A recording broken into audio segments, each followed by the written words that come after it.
How's this for some pigskin serendipity? 7 years ago at the 2018 draft, Dave Caldwell and Doug Marrone's Jaguars were a little too high on their own supply after almost going to the Super Bowl with Blake Bortles. So with Louisville's Lamar Jackson still on the board, the Jags used the 29th overall pick on Taven Bryan? Taven Bryan! Spoiler alert. The Jags made a mistake there.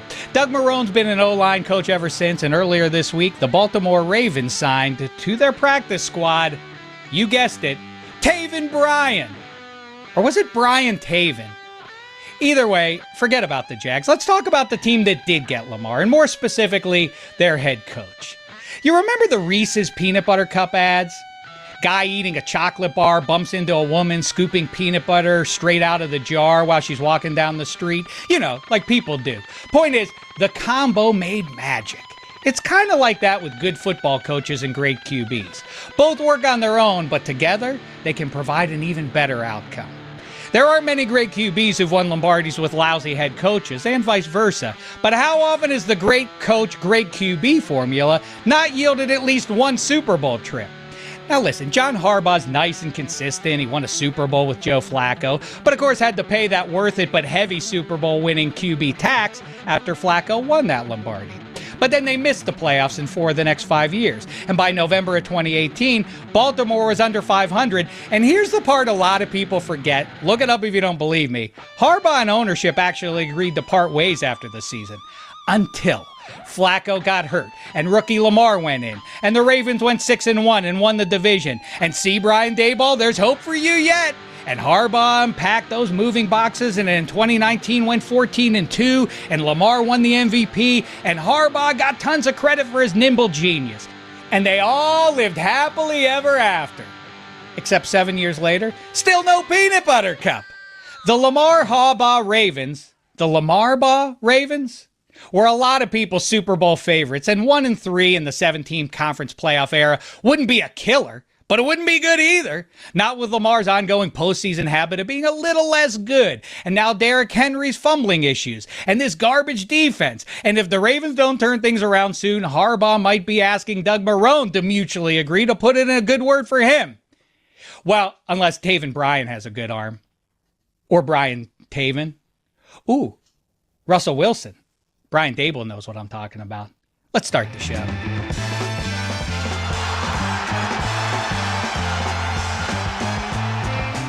Yes, hi and hello, fellow football Americans. Sports Illustrated's Matt Verderame and the Le Batard Show's resident list king, JuJu Gotti, are on the way. Bradley's in NYC. The Fuentes brothers have the con in Miami. Your old pal Dave here in LA. This episode of Football America is presented by DraftKings. DraftKings, the crown is yours. Welcome to NFL Week 4. Welcome to episode 11. And starting it off, as we always do, let's name the greatest number 11s in pro football history.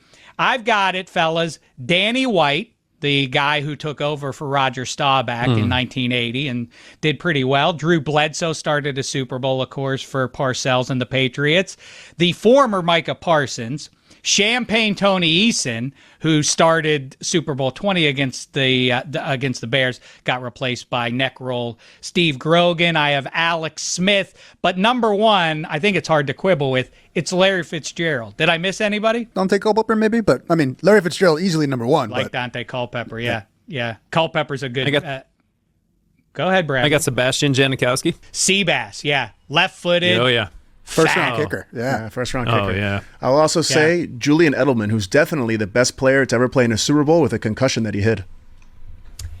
Yeah, I feel like when we swoon about Brady and about the Patriots dynasty, you could either give Brady an extra 5 Lombardis or you could take away 5 from his and the Patriots ring count. There's so many flukes there, and the big fluke of that one, unless it was the Julio Jones catch, there's another number 11 for you. Julio Jones, he's probably the closest of anybody to Larry Fitzgerald. It still is Larry Fitzgerald. But Edelman makes that insane catch off the ground. And I know the career numbers do not support this. Here's a hot take. I think you can make a pretty powerhouse case that he belongs in the Hall of Fame. How many big moments do you need to deliver in the postseason? AKA the whole point of the entire NFL season, to then still be left out of the Hall of Fame. How say you, Fuentes Brothers? I mean, he's definitely a big contributor to a lot of those big Tom Brady moments. So I get the thing is, when he got categorized as like that slot receiver, that safety blanket, I think it was always going to be hard to put him in the same category as like a Larry Fitzgerald or Julio Jones or something like that. And one more thing before we forget about Larry Fitzgerald, still one of the craziest stats of all time, more tackles than drop passes for Larry Fitzgerald. Sheesh, one of the great sports stats out there. Before we before we dig really into week 4, some biz here to get to. First, big news. I'm updating my Super Bowl 60 pick. I'm sorry to have to do it, but of course I'm going to react. Here we go. Well, whatever evidence, when new evidence comes into me, I'm not going to dig my heels in. I'm not going to react to it. No faith in Mac Jones. The Bills versus the Niners. That's how I had it. And the odds on that had gotten shorter and shorter the more Football America talked about it. It is the Buffalo Bills versus the Green Bay Packers. I don't care what happened in Cleveland last week. That's now my pick. Welcome to my side. I'm pretty sure Gino predicted that at the beginning of the season. Welcome to my side. Real football's getting thrown that's all Gino. Here. That's all Gino. Listen, good for Gino. Drafted off of Gino. We're now in the same spot. It's the Jenga theory. He is their Jenga piece. He's been removed. Now the Niners are going to collapse. Maybe not collapse, but they're not going to go to the Super Bowl. Meantime, shout out to all the Football Americans who've subscribed and shared the good word. We appreciate you. Special thanks to the Football American of the Week, Los Real Ali. He put some great artwork out there on social media. I hope you've gotten a chance to take a look at that. It's grand stuff. Great episode to start the week with Greg Rosenthal and Jeff Schwartz. Go back and listen to that if you get a chance. Like I say, keep spreading the good word. And as far as that goes, a decade after Football Baby first made the scene, we're now looking for a new Football Baby, also out on social media. Send in your baby and let's see if he's magic or she is magic and can pick football games. Now, it's time for this week's Pick 6 presented by DraftKings. The crown is yours. We're going to build a lineup together, Mike, Gino, and Mike, together instead of doing our separate ones because, quite frankly, I'm a little disappointed in our collective performance so far. 3 weeks in, and we haven't won the $1 million yet. So let's see if we can fix that. Here's this week's Football American Pick 6 lineup. If we win, we all retire. And I'm going to start it off with, tell me what you guys think about these plays. Quentin Johnson over half a touchdown. He's had 3 touchdowns on the season, none in week 3. But in fact, against the mighty Broncos defense, his targets increased up to 10. So I think he gets in the end zone. Jordan Mason over 78.5 rush yards, 116 just last week against the Bengals. Now, people will say, well, it came against the Bengals. My retort, have you seen the Steelers run defense? Mahomes over 25.5 rush yards. He had 2 against the Giants, but that game was never in question. In the first 2 weeks, 57 and 66 rush yards. He'll go well over the 25.5. And lastly, Jaylen Warren over 23.5 receiving yards, 86 and 34 in his last 2 games. Plus, the guy who throws him the ball, Aaron Rodgers, said, we got to get that guy the ball more. So that makes good sense to me. How say you? I think Jaylen Warren is a good call. I think Aaron Rodgers is going to be terrified with that Brian Flores blitz coming at him. So he'll probably just, that dump off where he just falls back and drops it off. Oh, I do. A lot of that. Yeah, and I think Patrick Mahomes, he's clearly the number 1 rushing option for the Chiefs. It's terrible. He has 125 on the year. Isaiah Pacheco behind him with only 92, so almost 30 yards more than the next closest guy. I think he's going to keep that up. I think it's going to have to become a permanent part of his game if they really want to get their offense going. Okay. Do you guys want to throw some in here? Like I say, this is a combined effort. We're going to split the $1 million 33% apiece, and we'll give 1% to Bradley, I guess. Although, thanks, guys. Yeah. No, we haven't settled that yet. Yeah. Maybe. Maybe. Fine. Seems a bit generous. Okay. All right. I'm going to go Josh Jacobs here. They're playing against the Cowboys on Sunday Night Football. The Cowboys defense is awful, and I think Josh Jacobs falls into the end zone. It could be receiving, it could be rushing, it doesn't matter. Over a half touchdown, easy score for me. Yeah, and for me, I think I'm totally on the Caleb Williams train for the rest of the season. The Dallas game got him right. I don't like Vegas' defense at all. He'll also throw for over 1.5 touchdowns again this week. All right, there you have it. Our combined list, or is this what we're going to go with here? This is our final 6. Mike, you're okay with Gino's plays and vice versa? Yeah, this is the one that's going to have us not in here on Monday. It was great knowing you, Football America. I'll be in Mexico if you need me. Start spinning up the margaritas. Let's go. Ooh, that's a good conversation. Well, let's do one more show after we win the $1 million, and we'll talk about how we're going to spend. You guys have fun. I'll be in Mexico if you guys need me. All right, with no further ado, let's get ready to ramble! I am thrilled to say hello to this fella. He is the resident list maker of the Dan Le Batard universe. Or was he until Dameshek arrived? It's time to settle this hash once and for all. It's JuJu Gotti. What's happening, pal? And before you even say hello, what a coincidence, or is it serendipity? It's our 11th show. We're listing the greatest NFL players in history, and you're wearing the number 11. You feel me? Well, first of all, I'm so happy and honored to share a microphone booth with you, a stage with you, anything I can share with you, Brother Dave. It's an honor. But yeah, this is actually, I wanted to show my allegiance to you. You feel me? I love the Bills and I love the Eagles. So this is my, what was her name? Dana Jacobson, a version of the NFL right here. But it's number 11, lucky. I always love when they do that, when they cut away to the mom whose 2 sons are playing in the game, and they're like, oh, tough day for her. Like, is it a tough day for her? Her 2 sons are in the NFL. I don't think it's that bad. I'm not down in the dumps for her situation. All right. She's doing fine. Millionaires. JuJu, here's what I'd like to do. I'd like to trade lists. As I say, everybody knows who you are. You don't need the introduction as the resident list maker. As a vain guy, I'd like to share a list with you that's kind of, over the last week or so, it's kind of entered my brain with the rise of Danny Dimes, nay, Indiana Dimes or Indiana Jones or whatever you want to call him. All of a sudden, Colts fans had no reason to be excited going into this season if they were listening to the experts, but here they are with one of the great stories going in the NFL. So here's my list for you right now. The best state in football America to be a football fan. Right now, time capsule it. I'm not talking about next week. I'm not talking about last week. Right now, the best cities, or I should say, the best states to be a football American in. Do you want to take a guess? Not to leave Indiana out, since I kind of tipped my hand there. You want to take a guess at another one or another couple there? Everybody can chime in if they'd like. I would say Pennsylvania has to be atop the list because it's great to be an Eagles fan, and it's kind of not as bad as you would have thought it would be to be a Steelers fan. Okay. All right. That's a good note there. Let me very quickly fire through some ones that would be, I'm guessing, in people's minds, if they had been in a coma for the last 5 or 10 years and they just woke up, you would certainly say, well, Texas is always a good place to be a football fan. Not Texas, though. The Texans stink. The Cowboys are kind of an embarrassment and traded away their former number 11, Micah Parsons, in case you didn't hear. Texas is good, but Arch Manning's a little bit of a disappointment. Now, A&M, TCU, Texas Tech, Houston, undefeated collectively, but that doesn't offset what I just said. Illinois, the Bears are only okay. Illinois got shamed last week by the Hoosiers. Northwestern's bad.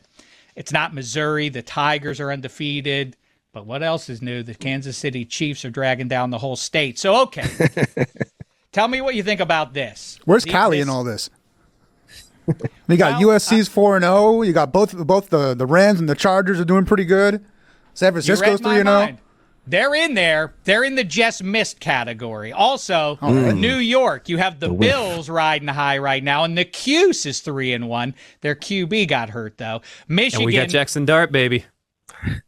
That's New Jersey. Yeah. That's New Jersey. That's true.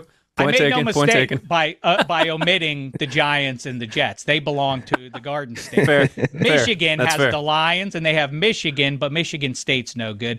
Arizona is a sneaky one here. You have the Arizona Cardinals, still good even after their loss, and Arizona State and Arizona are a combined 6-1. To your mention there, Fuentes, California, Chargers, Rams, Niners still pretty good, USC undefeated. Now, UCLA is a national embarrassment, and there are some rough feelings out there with the Raiders living There's a lot in of California Nevada schools, man. You can't have it all. You're right. Now, listen, those are my my top three. California is the one that just missed here. Ready for this, Juju? Here we go. Yeah. Pennsylvania, to the Fuentes mention there, or to Juju's mention. You're right. Eagles, Steelers, Penn State undefeated. Yep. Pitt lost the backyard brawl, though, to West Virginia, and I'm still up in my feelings about that, so I dinged them and dropped them to number 3. Number 2. Hold on, wait, but we also got in Philly the Phillies fan who stole the ball from the kid. I mean, look at us. And Big Dom. Yeah, right. They're less likable as a result of those two, just left alone, not to mention Nick Sirianni, although I just mentioned Nick Sirianni. At number 2, the best state to be a football fan right now, and this is, I think this is going to get a weird reaction, but I think it's accurate. It's the Sunshine State, Miami, where the Fuentes brothers currently sit, and I know people are very upset about the state of the Dolphins, but that is not enough to distract me from the Tampa Bay Buccaneers playing a huge game this weekend. Okay. The Jaguars, 2-1. I wouldn't call them good, but they're 2-1. You have the U. A lot of people are calling them the best team in college football right now. Who throws a flag? And Florida State. Go ahead, Juju. You're throwing a Matter flag of fact, at that. this is Explain. the right flag. This is the right flag. Challenge flag. I love it. We need more good challenge flags on this show. Let it be a thing. Let Juju start a whole new era here on the show. Go ahead. You're against the Florida I call. challenge your Jacksonville Jaguar, proud to be a Jags fan, take right there, because I don't know. I seen Trevor Lawrence throw a forward pass 12 yards down the field the other day. And I was like, what are you doing, brother? So I don't know. I throw the challenge flag on the Jaguars. Okay, that's fair. Collectively, though, the Sunshine State's having a good season, but you really have to blur your eyes because the fact of the matter is, if you are a Florida football fan, you're not rooting for all of Florida, and if you are, you're a disgrace. You don't get to have every team in the state, you understand. If you're a Miami fan, if you're a Canes fan, you don't also get to root for the Gators. That's not how things work, although people like to cheat that, right, Juju? That's a fan conduct violation. You're sitting there in a split jersey, so maybe I'm bringing this to the wrong person, but you're not allowed to have multiple teams like this. I think that might be what's wrong with America right now. I feel like, you know what? We taking allegiances. We being so mean to one another. You know what, kids? Root for however many teams you want to root for. If you like the Dolphins and you like the Jaguars, split that jersey up, man. Paint your face in Jaguar paint and wear the Dolphins fin on your back. If you want to root for Nebraska as well as Syracuse, knock yourself out, man. Free country, allegedly. But you know what I'm saying? Like, at least I think the world should change in that area. We shouldn't be so strict on fandom anymore. Root for who you want to root for. Don't quote me. Juju shows up here with a message of peace and how we can come together as a society. And that completely contradicts what I said in front of that. In other words, Juju, you're a jerk. Taste the blaster. You don't come in here and start showing me up with a message of being good to each other. Okay, maybe he's on to something, especially as this Pitt/Indiana Hoosiers fan roots for both teams as we move on to another week of college football action. All right, your number one answer, anticlimactic though it is, since I already mentioned it at the top there, it is, in fact, the Hoosier State, formerly a basketball state. And yes, PU, the Boilers stink. They're terrible, and they have for many moons now. But they're my arch rival as an Indiana University graduate, so that's fine by me. Notre Dame ain't out of it just yet. Okay. They're still in the mix a little bit. I have my quibbles with them being in the top 25, but it is what it is. But the big You story, would need binoculars to see Notre Dame in the mix right now. Neither here nor there. Keep going, brother. well, I mean, it's the twin bill. It's the Indiana Hoosiers undefeated, and now if you've missed the update, Fernando Mendoza is the Heisman frontrunner. The Indiana Hoosiers quarterback is the favorite to win the Heisman. It's wild times. And then on top of it, Daniel Dimes, who everybody was laughing at almost more than they were laughing at Anthony Richardson, now has the Colts undefeated and in first place. Who told you that they were going to win the division? Dave Dameshek told you that before the season started. But it's sort of like JuJu, if you'll ride with me on this analogy. You know, it's sort of like being a devout Christian versus an atheist at the doorstep of death. And when it's this time ride got bumpy quick. Here's the thing. If you're a devout, if you're a person of faith, and you die, and then a couple seconds later it's like, I'm at the pearly gates. I'm going to heaven for eternity. Great. I always figured this was here, and now it's been proven true. If you're an atheist and you die, and the next thing you know is you're in heaven, what a celebration it'll be. Oh, my God. I get to live for eternity in heaven. This is the best. That's what a Colts fan is going through right now. An Eagles fan is like, yeah, we better be good. That's what I expected us to be. A Colts fan is like, I got into heaven. What the hell? Now, I know it's still September, but you're picking up what I'm laying down, right? Look, this is all I got for you. Bravo. That was perfect. You walked me right up into that pearly gates and dropped me right into your point. I love it. Well, which side is better? I think we know the answer to that. Okay, JuJu, there's my list for you. Take it away. Let's hear your list for your debut as a football American. See, I didn't get the memo of make this thing short and snappy. So I made a top 10 worst NFL jerseys of all time. I'm going to speed through them. As a matter of fact, I'm going to take it down to 9 to save time. Number 9. This is an offshoot of the drip drill that we do periodically with Mike Ryan. Oh, JuJu, I like it. Throwing them out here. Here we go. I'm excited. Okay, I'm taking it down to 8. We crunch for time. Number 8, the Miami Dolphins, orange top with the white pants. Oh, fanfare. Get them out of here. Coming in hot. Oh, my goodness. Thank God. I misheard you 20 seconds ago. I thought you were launching into the best jerseys. And if that was on your all-time list, I like where your head's at. Worst jerseys ever. We're going in the right direction here. Yes, those are Number 7, the Bears 1925 jerseys. Get them out of here. Don't throw back to that era ever. That's the last time they had a good quarterback, right? Or if they did have a good quarterback. Did they have, what were those 1925 ones? What did they look like? Are those the sort of like the orange stripes on their shoulders? They were a dumpster set on fire, made into shirts. Number 6, the Seahawks TJ Hushmanzada green with the blue sleeves. Oh, yeah. They only wore those. Is that the neon green you're talking about? Yes, sir. Yes, sir. A visual atrocity. I don't know why they did that to themselves. But hey, we want people to watch us. Let's watch something that is repellent to everybody's eyeballs. Great idea. Everybody. Number 5, the Buffalo Bills Takeo Spikes era.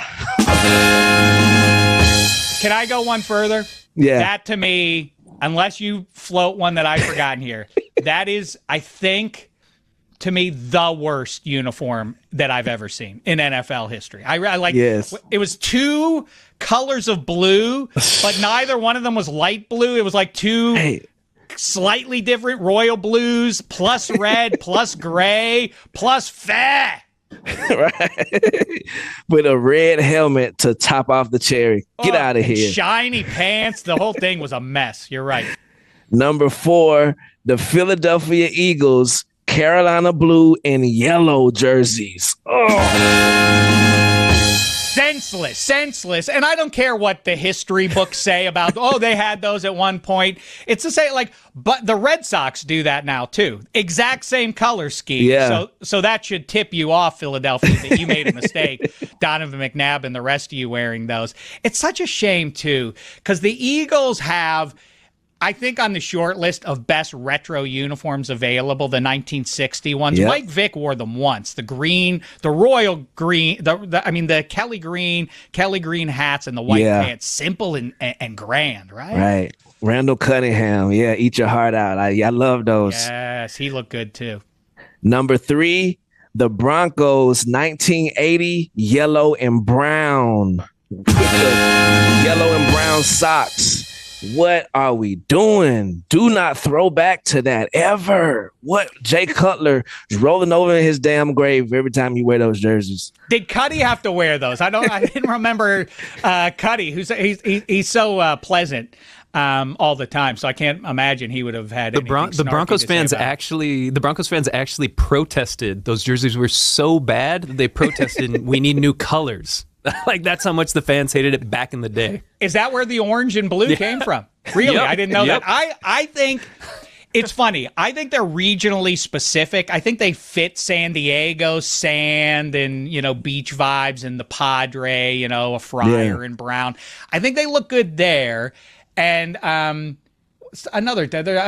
other brown and gold team out there is not in that. Bottom line is, I think the white jerseys with the brown pants, the thing that makes everybody hate them is the vertical socks. Those are silly looking. Yep. I don't think they're that bad otherwise. I know everybody hates them except me, but I think they're halfway decent. In fact, I think the late Elway, Terrell Davis era, that navy blue, I think that's way worse. I really do. I think that's a repellent uniform. Oh, man.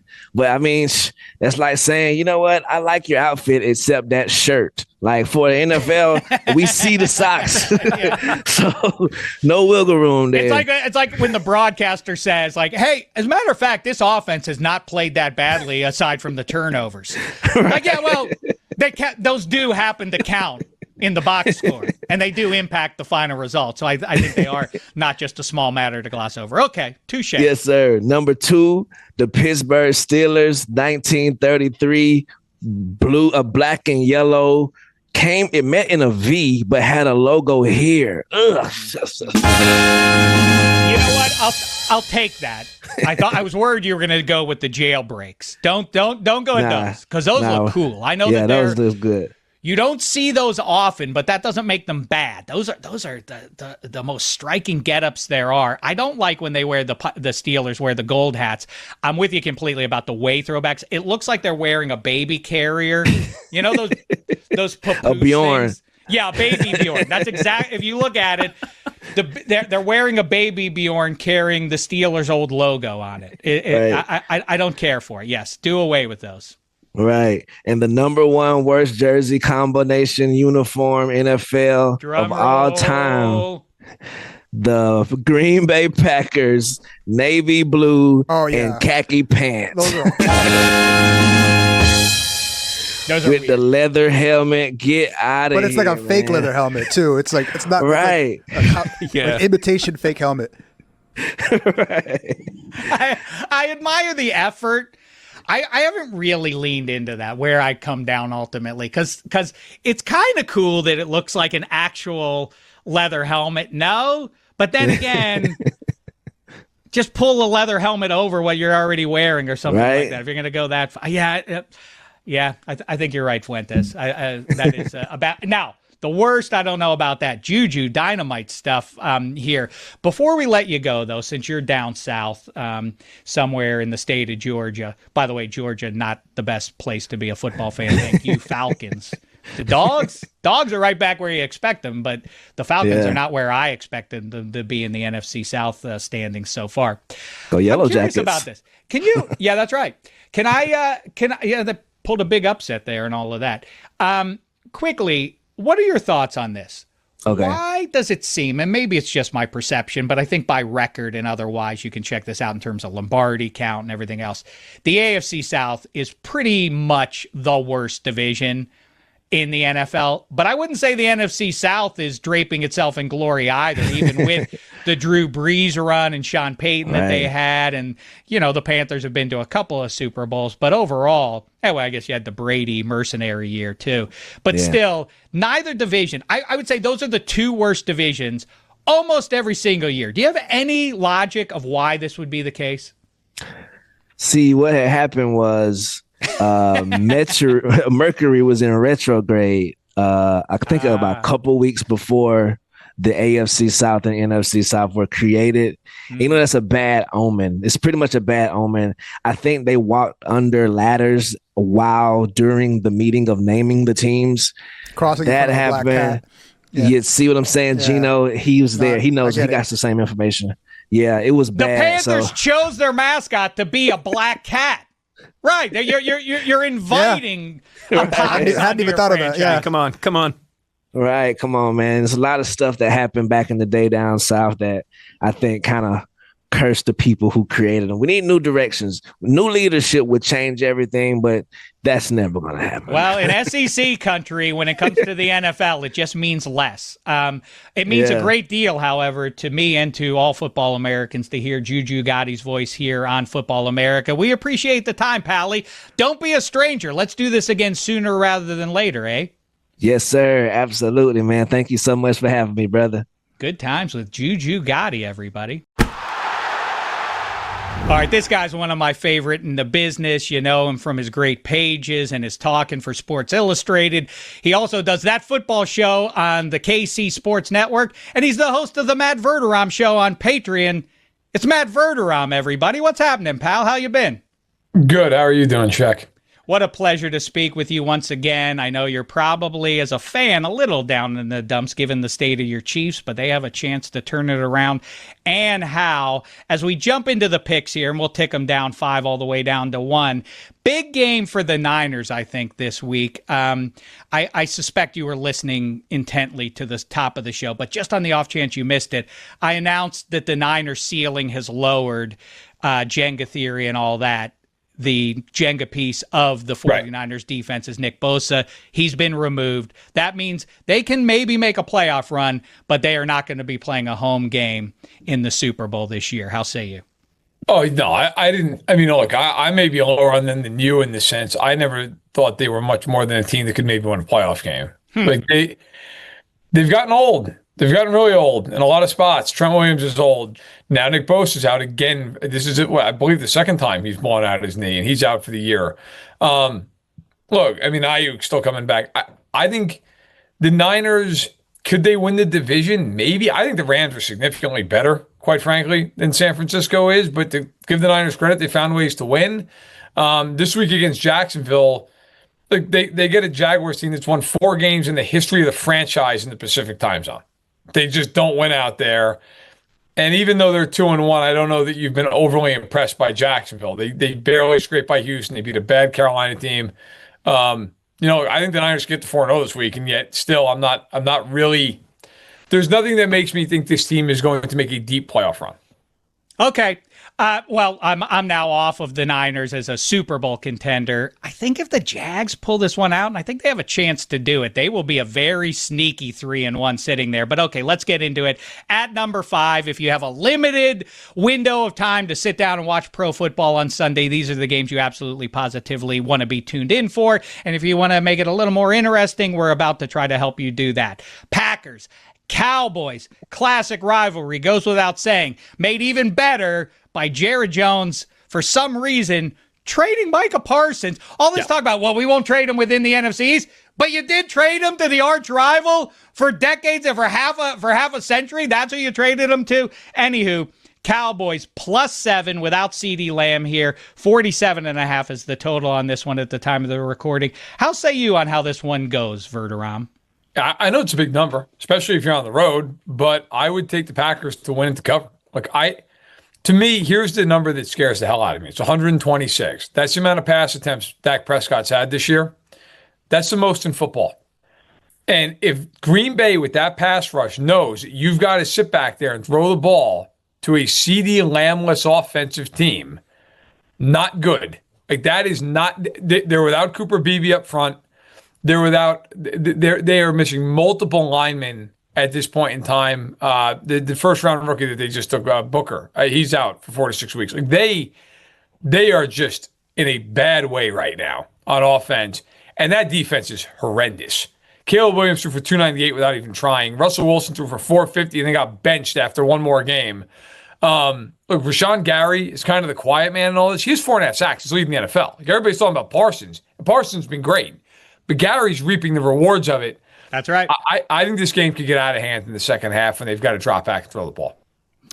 I'm with you. Everything you just said there. I think that if that number seems low to you, you say it's a big number on the road, but I assume it has something to do with what everybody just saw. They lost to the Browns. Listen, in the NFL, we talk about it all the time with our mutual pal Jeff Schwartz. The NFL is not college football. Win by 1 point, win 3-2 or 78-77. Who cares as long as you win the game? Well, the Packers didn't win that game, but I think they bounced back here. I got it 33-20 Packers. Next up, gotta wake up early. Don't forget to set the alarm, especially if you're on the West Coast. The Vikes and the Steelers are over in Dublin. Shout out again to our pal, handsome Hank Hodgson, the king of international football. Another little medal to add to his growing jacket of success over there. Steelers, a dog in this one, plus 2.5, 41.5 is the total on this one. Big takeaway is Brian Flores, who was a consultant on that defense a couple of years ago with Mike Tomlin, going up against Mike Tomlin. How say you, Verderame? I went back and forth in this game. I think I like Minnesota for this reason against your Steelers. Look, Flores has been the play caller twice against Rodgers. He's 2-0 in those games. They played each other last year when Rodgers was with the Jets, ironically in an international game. And Rodgers threw 3 picks, lost in that game. The thing that really concerns me, too, is Pittsburgh's 2-1, but they have been massively outgained in these games. Even the games they've won, they've been outgained by 300 yards. They are yet to have 300 yards in a game this year. Only the Dolphins, Texans, Titans, and Cardinals do not have 300 yards in a game, along with Pittsburgh. So that concerns me. Look, Carson Wentz can be the gift that keeps giving. If you are Pittsburgh, he might throw a couple picks.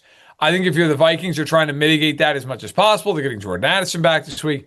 I like Minnesota in a one-score game. I do think it's close, but I'll take them to cover slightly. I think they do win in what is technically a home game for them internationally.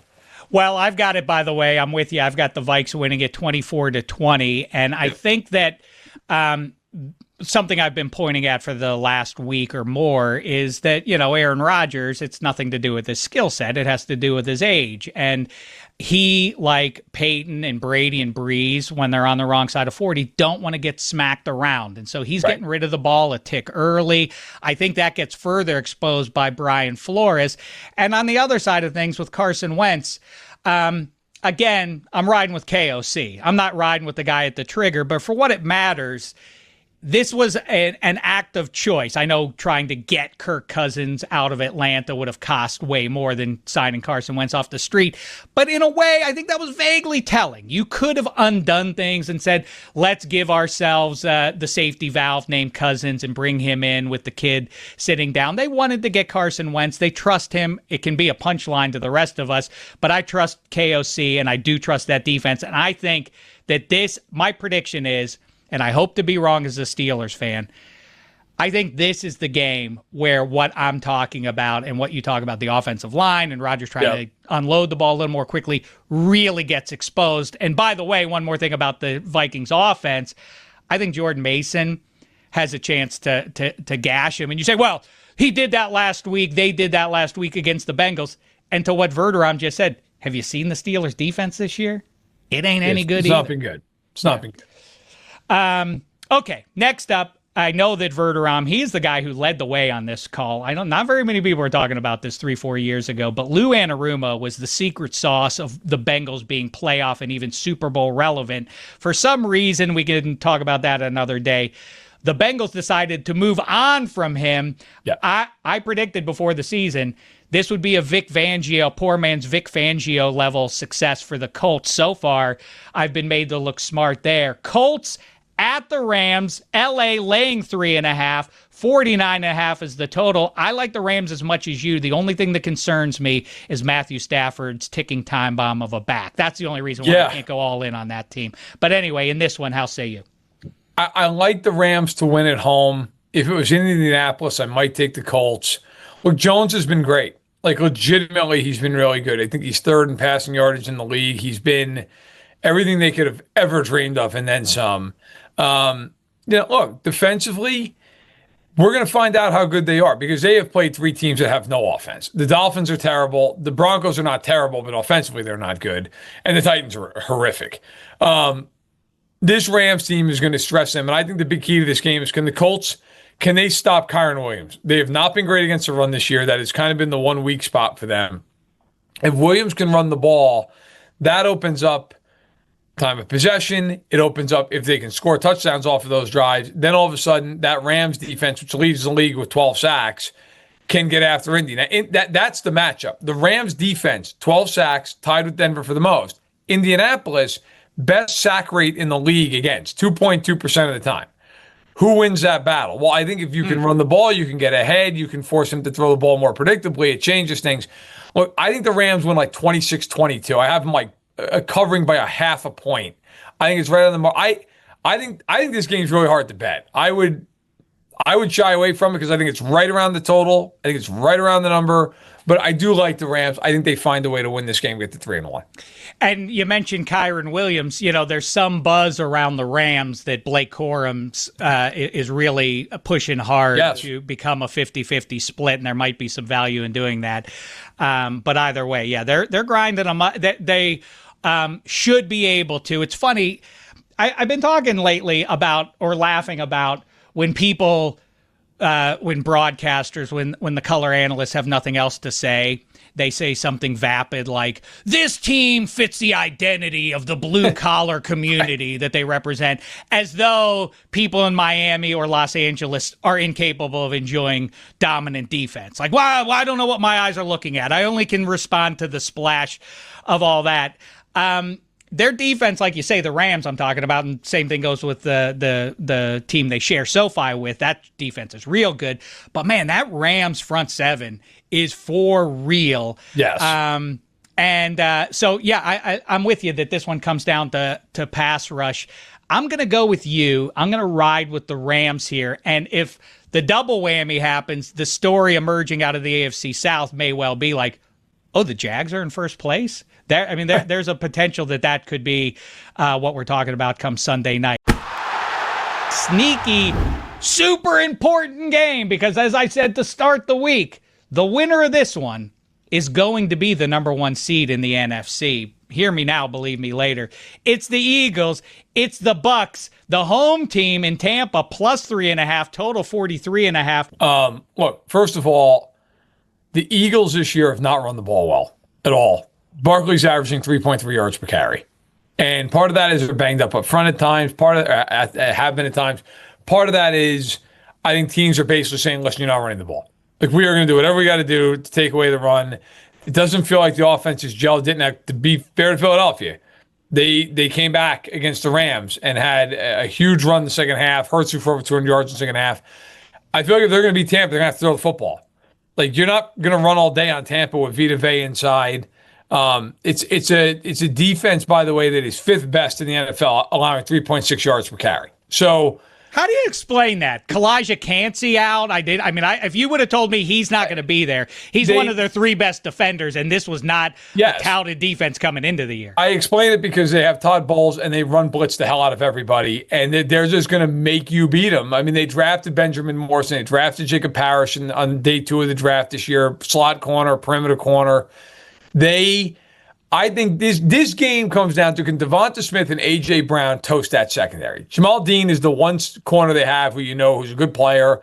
McCollum is so-so, and then you have those rookies I mentioned, Parrish being the guy who's played inside, played like 70% of the snaps. Can Tampa hold up against that duo? If they can, I think they win, because Tampa has really kind of owned Philadelphia over the years. They played very well against them. Of course, they killed them in the playoffs a couple of years ago. I like Tampa. I know every game's come down to the final play. I get it. It's a little wonky against the Jets. That game was really over, and then the Jets blocked the field goal and ran it back for a touchdown. Like, I think the Bucs right now are playing a little bit better football. I like them to win by a field goal in this game. Do you buy? I hate MVP conversation, but I think for all the buzz about Danny Dimes and whoever else, I think for real Baker Mayfield deserves to be talked about here. I think Baker Mayfield at this point is easily one of the top 10 quarterbacks in football. Top 10? I mean, I think, but yeah, and in the MVP count, I think he's top 3. Well, sure. I mean, I refuse to have a conversation about the MVP in 3 weeks. I don't know why I keep bringing it up Okay. when I am the one of the front runners of stop talking about it. Yeah, you're right. You gave us a lot of crap about that. I know, you're right. There's nothing do worse. that, Okay, we did this like 4 years ago with Sam Darnold when he was in Carolina. It's like, oh, look at Sam Darnold, and then like 8 weeks later, PJ Walker replaced him. Okay, I don't give a damn. Thank you for that message of rational thought. I'm sorry I took us there. I do like Tampa in this game. I think Baker's playing very well. It does concern me the Bucs have like one receiver left, and he's a rookie. But I think they can run the ball with Irving, and they can take some of the load off of the passing game in that regard. Well, the only thing that gave me any pause is what you just said there. No Mike Evans. Chris Godwin appears to be on his way back. We'll see if he's out there with Ibuka. Exactly. Still, guess what? Matt Verderame and I park our cars in the same garage. I've got the Buccaneers 24 over the defending champs 23, and that brings us to number one.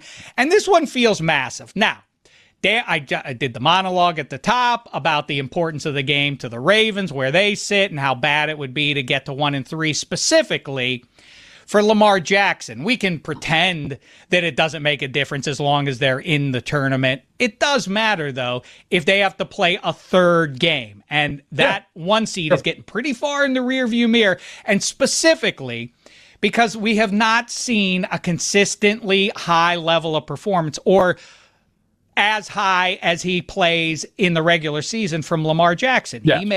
He's a tick less than what he is, and that has lost him a game or two, and we can point fingers at Mark Andrews or whatever else, but he is the man, Lamar Jackson, so a third game is not a small matter. Obviously important to the Chiefs as well. I heard Dan Orlovsky, though, on Thursday morning say, if the Chiefs lose this game, they're in real trouble of getting into the playoffs.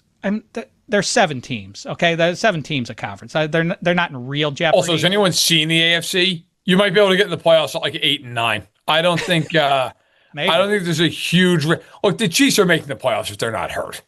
There's no world that team's not one of the 7 best teams in the AFC when they're healthy. There's no way that's happening. Well, listen, Devil's Dameshek, nobody is going to be 100% healthy. It is a huge thing that Xavier Worthy is on his way back, and I think that will loosen things up. Obviously, I'm going to hold off on my pick, though. You go ahead here. I will tell you, and I'm sure you're aware, the Ravens injury report is insane. Matabike's not playing. Massive, Van Noy's not playing. It seems like Ricard's probably not going to play. Ronnie Stanley has been out of practice first 2 days. That's a ton. Like, that is, and I know people say, and rightfully so, well, the Chiefs won't run the ball, so it won't matter. Yeah, but if you can't get a pass rush on Mahomes, I mean, at some point it's coming. Like, at some point in the game, especially if Worthy plays and he's tracking to, it feels like that's something that's going to matter. Look, the Chiefs have played the Ravens 6 times, including the playoffs, since Mahomes and Jackson both became their team starting quarterbacks in 2018. The Chiefs are 5-1 in those games. And the only time they lost, they were setting up for a game-winning field goal, and Clyde Edwards-Helaire fumbled. Okay, I mean, they have dominated Baltimore over the years. And part of the reason is, I can tell anyone watching this how they're going to play them defensively. They're going to put 1 million guys in the box. They're going to play man coverage across the board with McDuffie on Flowers. They're going to spy Jackson, and they're going to say, beat us. Do it. And I don't know that Baltimore can do it. Like, Bateman and Andrews have done nothing so far this year. Flowers is awesome, but McDuffie's probably a top 3 to 5 corner in the NFL. I don't trust the Chiefs offense. Worthy coming back does help them. It's at Arrowhead. I'm going to take the Chiefs to win the game. I think they find a way to win, 24 to 21, something like that.